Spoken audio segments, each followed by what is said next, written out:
Easy classes में आप सभी का स्वागत है। तो प्यारे बच्चों, आप लोग जो भी क्लास 12th में हैं उनके लिए हम यहाँ पे क्लास 12 का जो है इम्पोर्टेंट टॉपिक चैप्टर है आपका इलेक्ट्रोस्टैटिक। ठीक है, इसको हम लोग अच्छे से इस वीडियो में डिटेल से पढ़ेंगे। ठीक है, और जो भी बच्चे 2026 बोर्ड एग्जाम में शामिल होने वाले हैं, ठीक है, उनके लिए जो है ये क्लास बहुत ही इम्पोर्टेंट है। आप लोग हमारे साथ लगातार जुड़े रहें। ठीक है, और आप लोग को भी 2026 में, ठीक है, अच्छा नंबर लाना है तो आप लोग हमारे साथ लगातार जुड़े रहें। ठीक है, और वीडियो को शेयर भी कीजिएगा। ठीक है, तो देखते हैं आज हम लोग क्या पढ़ेंगे। तो चैप्टर है आपका इलेक्ट्रोस्टैटिक। ठीक है, इलेक्ट्रोस्टैटिक जो है ये, इसको हम लोग हिंदी में क्या बोलते हैं, स्थिर विद्युत की। ठीक है, यहाँ पे हम जो है हिंदी और इंग्लिश दोनों में लैंग्वेज लिखे हैं। ठीक है, हिंदी और इंग्लिश दोनों में लैंग्वेज लिखे हैं, क्योंकि आगे जो है ग्रेजुएशन आप लोग कीजिएगा तो आगे मटेरियल आपको अधिकतर जो है इंग्लिश में मिलेगा। ठीक है, इस वजह से आपको यहाँ पे हम इंग्लिश और हिंदी दोनों में जो है कंबाइन करके बता रहे हैं। ठीक है, तो सबसे पहले हम लोग समझेंगे इलेक्ट्रोस्टैटिक क्या होता है। ठीक है, इलेक्ट्रोस्टैटिक किसको कहते हैं, इसको हम लोग हिंदी में क्या बोलते हैं, स्थिर वैद्युत की। ठीक है, क्या बोलते हैं, स्थिर वैद्युत की। ठीक है, तो सबसे पहले इसका हम लोग डिफिनेशन समझते हैं। डिफिनेशन इंग्लिश में लिखे हैं, देखिए आप लोग, the branch of physics which deals with the charge in rest then it is called electrostatic. ठीक है, यानी इसका हिंदी हुआ भौतिकी की वह शाखा। यहाँ पे दो पॉइंट पे ध्यान दीजिएगा, चार्ज इन रेस्ट यानी आवेश का विराम अवस्था के बारे में क्या किया जाएगा, अध्ययन किया जाएगा, डील किया जाएगा, वर्णन किया जाएगा। ठीक है, इसको हम लोग क्या कहेंगे, इलेक्ट्रोस्टैटिक यानी स्थिर वैद्युत की कहेंगे। ठीक है, यानी चार्ज इन रेस्ट यानी आवेश का विराम अवस्था के बारे में डील किया जाएगा, यानी वर्णन किया जाएगा, एक्सप्लेन किया जाएगा। इसको हम लोग क्या कहेंगे, इलेक्ट्रोस्टैटिक। इसको अच्छे से समझिए। यहाँ पे सबसे पहले देखिए आप लोग, इलेक्ट्रोस्टैटिक जो है ये दो शब्दों से बना हुआ है। ठीक है, देखिए आप लोग यहाँ ध्यान से, इलेक्ट्रो प्लस स्टैटिक। ठीक है, ये दो शब्दों से बना है इलेक्ट्रोस्टैटिक। आप लोग देख सकते हैं इलेक्ट्रोस्टैटिक में दो शब्द है, एक है इलेक्ट्रो और प्लस स्टैटिक। ठीक है, ये दोनों को जब जोड़ दिया जाएगा तो क्या बनेगा, इलेक्ट्रोस्टैटिक। सबसे पहले हम लोग इसका अर्थ समझते हैं। इलेक्ट्रो को हम लोग इलेक्ट्रिसिटी बोल सकते हैं। ठीक है, इलेक्ट्रिसिटी, और इलेक्ट्रिसिटी को हम लोग चार्ज भी बोल सकते हैं। ठीक है, चार्ज भी कहते हैं। ठीक है, और चार्ज को हम लोग क्या बोलते हैं, आवेश। ठीक है, स्टैटिक मतलब होता है रेस्ट, विराम। ठीक है, रुका हुआ। ठीक है, तो आप लोग देख सकते हैं यहाँ पे, यानी इसका जो है मीनिंग से ही इसका डिफिनेशन तैयार हो रहा है। ठीक है, सबसे पहले देखिए, इलेक्ट्रो का मतलब हो गया इलेक्ट्रिसिटी का मतलब चार्ज को हम लोग आवेश बोलते हैं। स्टैटिक मतलब रेस्ट, और रेस्ट को हिंदी में क्या बोलते हैं, विराम या रुका हुआ। तो इसका डिफिनेशन क्या होगा, स्थिर वैद्युतिकी का भौतिकी की वह शाखा जिसमें आवेश के विराम अवस्था के बारे में अध्ययन किया जाएगा। आवेश के विराम अवस्था के बारे में अध्ययन किया जाएगा, उसको क्या कहा जाएगा, स्थिर वैद्युतिकी कहा जाएगा। ठीक है, तो इसको हम हिंदी में भी लिखे हैं, यहाँ पे आप लोग देख सकते हैं, भौतिकी की वह शाखा जिसमें आवेश के विराम अवस्था के बारे में अध्ययन किया जाता है, उसे स्थिर वैद्युतिकी कहा जाता है। ठीक है, तो ये जो है बहुत ही इंपॉर्टेंट टॉपिक है। इससे जो है 8 से 10 प्रश्न प्रत्येक साल आता है। इसको आप लोग अच्छे से पढ़िए। ठीक है, तो इसमें हम लोग कौन कौन सा टॉपिक के बारे में पढ़ेंगे इलेक्ट्रोस्टैटिक में, तो उसका भी थोड़ा जानकारी ले लेते हैं। ठीक है, इलेक्ट्रोस्टैटिक में सबसे पहले हम लोग पढ़ेंगे इलेक्ट्रिक चार्ज एंड फील्ड, यानी विद्युत आवेश और विद्युत क्षेत्र के बारे में पढ़ेंगे। उसके बाद इलेक्ट्रिक लाइन्स यानी विद्युत बल रेखा जिसको हम लोग बोलते हैं। ठीक है, इलेक्ट्रिक लाइन्स ऑफ फोर्स। ठीक है, उसके बाद Coulomb's law, Gauss's law, electric flux, यानी बहुत सारा टॉपिक है। हम अभी यहाँ पे जो मेन टॉपिक है इलेक्ट्रोस्टैटिक का उसको अभी हम लिखे हैं। ठीक है, और बहुत सारे टॉपिक हैं।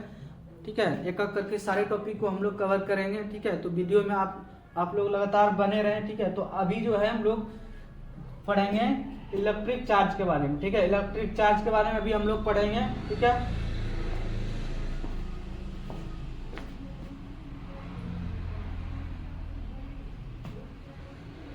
तो अभी हम लोग क्या पढ़ेंगे, स्टार्ट कर दिए हैं।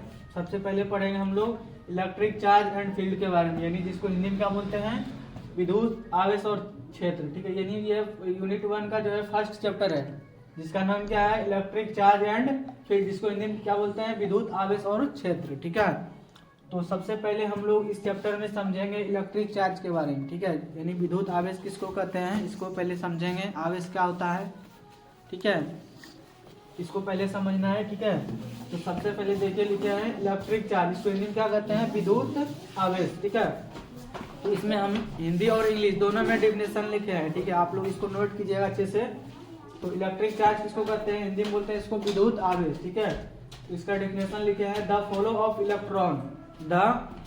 Electron through any conductor it is called electric charge. यानी इसका मतलब हुआ किसी भी चालक से जब इलेक्ट्रॉन का प्रवाह होगा तब उसमें क्या होगा, आवेश उत्पन्न होगा, ठीक है। जब किसी चालक से इलेक्ट्रॉन का फ्लो हो यानी गुजरेगा, प्रवाहित होगा, ठीक है, उसको हम लोग क्या कहेंगे, आवेश। तो यहाँ पे लिखे हैं, देखिए आंसर इसका हिंदी में भी लिखे हैं, किसी चालक से होकर इलेक्ट्रॉन के प्रवाह को आवेश कहा जाता है। यानी ये मान लीजिए, देखिए इसका डायग्राम भी बनाया है, ये कोई चालक है। चालक किसको कहते हैं, जिसमें इलेक्ट्रॉन गुजरता है, आवेश गुजरता है, उसको हम लोग चालक बोलते हैं, ठीक है। जैसे देखिए ये चालक पदार्थ नहीं है, इससे आवेश नहीं गुजरेगा, इलेक्ट्रॉन इससे फ्लो नहीं होगा, ठीक है। तो ये क्या है, चालक नहीं है, ठीक है। चालक का मतलब होता है जिससे इलेक्ट्रॉन प्रवाह होता है, विद्युत धारा गुजरता है जिसमें, उसको हम लोग चालक बोलते हैं, ठीक है। तो मान लीजिए कोई चालक पदार्थ है, जब इससे इलेक्ट्रॉन का फ्लो होगा लगातार, जैसे ही फ्लो होगा तो अब इसमें क्या उत्पन्न हो जाएगा, आवेश उत्पन्न हो जाएगा इस चालक में, ठीक है। तो यहाँ पे लिखे हैं किसी चालक से होकर इलेक्ट्रॉन के प्रवाह को, जब कोई चालक से इलेक्ट्रॉन गुजरेगा, प्रवाहित होगा, तब इसको हम लोग क्या कहेंगे, आवेश कहेंगे, ठीक है। यानी इस चालक में क्या उत्पन्न हो जाएगा, आवेश। और आवेश को हम लोग किससे सूचित करते हैं, क्यू से, यानी स्मॉल क्यू या बड़ी क्यू, दोनों से सूचित कर सकते हैं, ठीक है। स्मॉल क्यू या बड़ी क्यू, कैपिटल क्यू, दोनों से हम लोग आवेश को लिख सकते हैं, ठीक है। तो आवेश को किससे सूचित करते हैं, क्यू से, छोटी क्यू या बड़ी क्यू, दोनों में से किसी में भी लिख सकते हैं, ठीक है। तो समझना है इसका सूत्र कैसे बनेगा। सूत्र देखिए, सबसे पहले यहाँ पे कितना संख्या में इलेक्ट्रॉन गुजरा है इसको लिखना है, जिसको हम लोग बोलेंगे नंबर ऑफ इलेक्ट्रॉन। यानी जैसे मान लीजिए यहाँ पे हम 6 को लिखे हैं, तो 6 क्या है, संख्या है, नंबर है। तो नंबर ऑफ इलेक्ट्रॉन, और इस इलेक्ट्रॉन पे कितना चार्ज अवेलेबल है इसको मल्टीप्लाई किया जाएगा, ठीक है। तब क्या बनेगा, इलेक्ट्रिक चार्ज का फॉर्मूला बनेगा, ठीक है।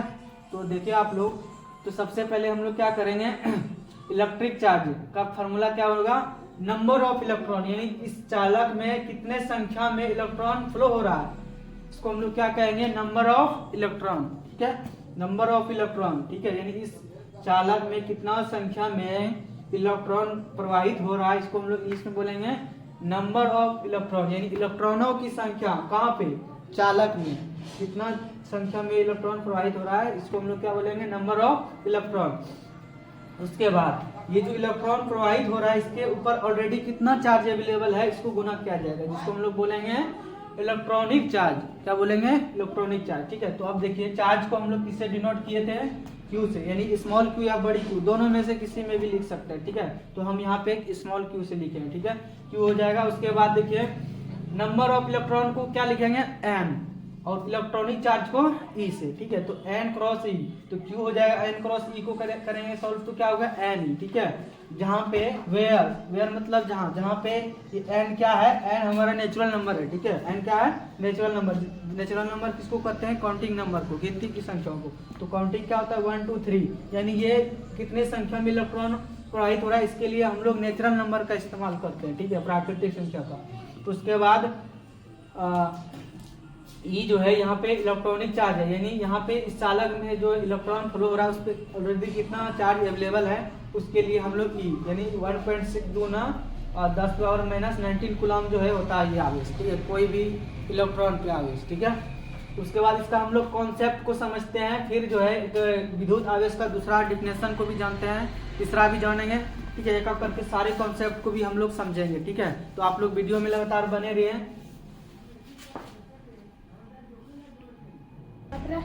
हो गया। तो अभी जो है हम लोग विद्युत आवेश का जो है कॉन्सेप्ट को समझेंगे, ठीक है। दो कॉन्सेप्ट है, इसका हम लोग डिफिनेशन जो है ऑलरेडी पढ़ चुके हैं, ठीक है। इसका कॉन्सेप्ट को समझेंगे। सबसे पहले देखिए कॉन्सेप्ट 1 लिखे हैं, इंग्लिश में और इंग्लिश दोनों में है, डिफिनेशन है, ठीक है। आप लोग इसको अच्छे से नोट कीजिएगा, ठीक है। विद्युत आवेश क्या होता है, तो इसका डिफिनेशन समझिए कॉन्सेप्ट का पहला, द गेन और loss of electron, the gain और loss of electron through any body it is called electric charge. यानी जब कोई वस्तु इलेक्ट्रॉन की प्राप्ति, गेन मतलब होता है प्राप्त करना, ठीक है। जैसे देखिए कोई वस्तु है और ये वस्तु है, यहाँ पे इलेक्ट्रॉन जो है ये वस्तु प्राप्त कर रहा है, इलेक्ट्रॉन इधर से इसमें आ रहा है, यानी ये प्राप्त कर रहा है, तो प्राप्त करेगा इस पे क्या होगा, नेगेटिव चार्ज, नेगेटिव चार्ज इस पे आएगा, ठीक है, इस वस्तु पे, ठीक है। और यहाँ पे क्या हो रहा है, इस वस्तु से इलेक्ट्रॉन जो है निकल रहा है, यानी क्षति हो रहा है इस वस्तु से इलेक्ट्रॉन की, तो इस पे क्या हो जाएगा, प्लस चार्ज, ठीक है। तो इसका डेफिनेशन क्या लिखे हैं, द गेन और loss of electron through any body, यानी जब कोई वस्तु इलेक्ट्रॉन की क्षति या प्राप्ति करता है तब उसको हम लोग क्या कहते हैं, आवेश। इलेक्ट्रॉन की क्षति या, यहाँ पे देखिए क्या हो रहा है, यहाँ पे इलेक्ट्रॉन की प्राप्ति हो रहा है, यानी गेन हो रहा है, गेन मतलब होता है प्राप्त करना, ठीक है। और लॉस, यहाँ पे क्या हो रहा है, इलेक्ट्रॉन का लॉस हो रहा है, लॉस ऑफ इलेक्ट्रॉन हो रहा है, ठीक है। इलेक्ट्रॉन का यहाँ पे क्या हो रहा है, loss of electron, loss of क्या हो रहा है, इलेक्ट्रॉन। और यहाँ पे गेन ऑफ इलेक्ट्रॉन, यानी यहाँ पे इलेक्ट्रॉनों की प्राप्ति हो रही है और यहाँ पे इलेक्ट्रॉन का लॉस हो रहा है, ठीक है। तो जब दोनों होगा, loss of electron and gain of electron, जब कोई वस्तु करेगा तब क्या होगा, उस पर चार्ज डेवलप होगा, ठीक है। और चार्ज जो है दो तरह के होते हैं, इस वजह से यहाँ पे नेगेटिव और पॉजिटिव चार्ज जो है डेवलप हो रहा है दोनों वस्तु पे, ठीक है। तो उम्मीद करता हूँ ये आपको समझ में हो गया, ठीक है। उसके बाद हम लोग दूसरा कॉन्सेप्ट को भी समझेंगे, इसका विद्युत आवेश का। तो इसका हिंदी डिफिनेशन यहाँ पे लिखे हैं, जब कोई वस्तु इलेक्ट्रॉन की प्राप्ति या क्षति करता है तब उसे आवेश कहते हैं, ठीक है, या आवेश कहा जाता है, ठीक है। तो यहाँ पे इसको आप लोग अच्छे से समझ गए। उसके बाद हम लोग अगला कॉन्सेप्ट को समझेंगे, इलेक्ट्रिक चार्ज का दूसरा कॉन्सेप्ट, ठीक है। तो इसका दूसरा कॉन्सेप्ट क्या है, कॉन्सेप्ट 2, ठीक है। तो इसका डिफिनेशन लिखे हैं, द फिजिकल क्वांटिटी, यानी वह भौतिक राशि, which is the product of, यानी वह भौतिक राशि जो करंट एंड टाइम का प्रोडक्ट हो, मल्टीप्लाई हो, ठीक है। यानी इसका हम लोग डिफिनेशन शॉर्ट में बोल सकते हैं, यहाँ देख सकते हैं, आई गुना टी, यानी धारा गुना समय को ही हम लोग क्या कहते हैं, विद्युत आवेश कहते हैं, ठीक है। लेकिन इसको हम लोग फिजिक्स का लैंग्वेज में लिखेंगे, ठीक है। तो क्या लिखे हैं, the physical quantity which is the product of current and time, it is called electric charge, ठीक है। तो इसका डिफिनेशन समझ लीजिए एक बार, क्या लिखे हैं, वह भौतिक राशि जो धारा और समय के गुणनफल के रूप में प्राप्त होता है उसे विद्युत आवेश कहा जाता है। देखिए मान लीजिए कोई डिवाइस है, इसमें क्या हो रहा है, ये बैटरी है, ठीक है। इसमें टी समय के लिए जो है धारा फ्लो हो रहा है, ठीक है। तो अब यहाँ पे क्या होगा, देखिए इलेक्ट्रिक चार्ज का क्या फॉर्मूला बनेगा, तो यहाँ पे क्या डेवलप हो रहा है, जैसे इसको टी समय के लिए प्रवाहित ऑन किया जाएगा तो फिर यहाँ पे धारा जो है प्रवाहित होगा, तो यहाँ पे क्या हो जाएगा, करंट कितने के लिए, समय के लिए, टी समय के लिए, ठीक है। तो यानी इनटू क्या हो जाएगा, टाइम हो जाएगा, ठीक है। तो अब देखिए इलेक्ट्रिक चार्ज को हम लोग किससे डिनोट करते हैं, क्यू से, करंट को आई से, और टाइम को टी से, यानी क्यू बराबर आई इंटू टी क्या हो जाएगा, आई टी, ठीक है। यानी यहाँ पे जो फॉर्मूला बना वो किसके कारण, यहाँ पे बना है धारा के कारण, यानी धारा के कारण आवेश का ये फॉर्मूला बना है, ठीक है, ये धारा के कारण। और यहाँ पे इलेक्ट्रॉन की प्राप्ति और क्षति के कारण, ठीक है। समझ रहे हैं बात को। तो आज की वीडियो यहीं तक रखते हैं, उसके बाद हम लोग मिलते हैं नेक्स्ट वीडियो में, तब तक के लिए धन्यवाद।